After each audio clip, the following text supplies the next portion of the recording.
Dieu nous parle. Chaque jour, Charles et Carole vous présentent la leçon de l'école du sabbat.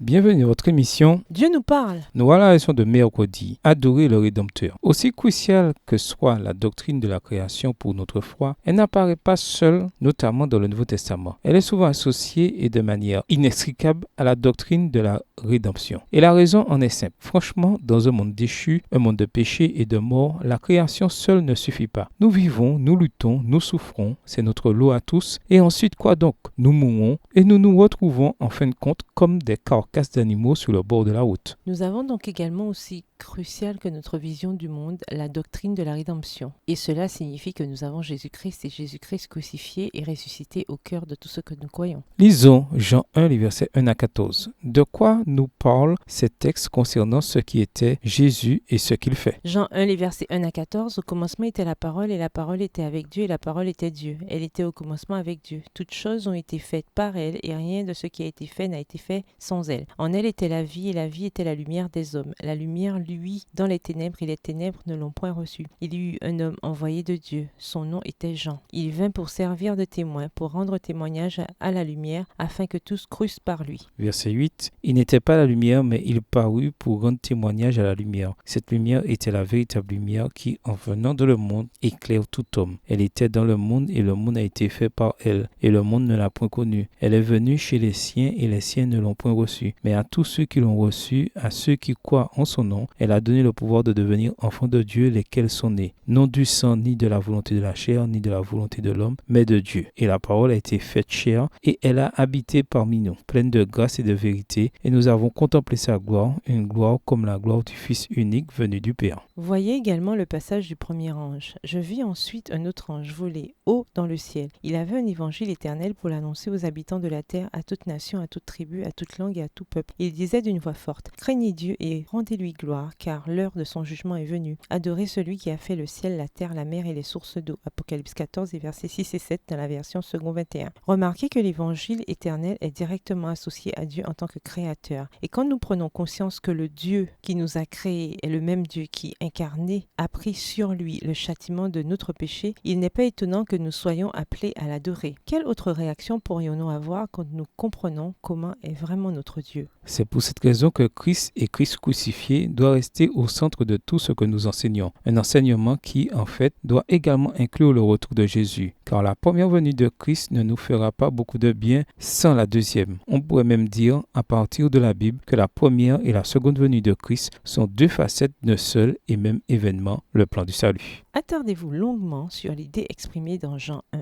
que celui qui a fait tout ce qui a été fait, Jean 1, le verset 3 dans la version second 21, est celui qui est mort sur la croix pour nous. Pourquoi l'adoration devrait-elle être la réaction naturelle évidente? Au revoir. Et à demain si Dieu veut.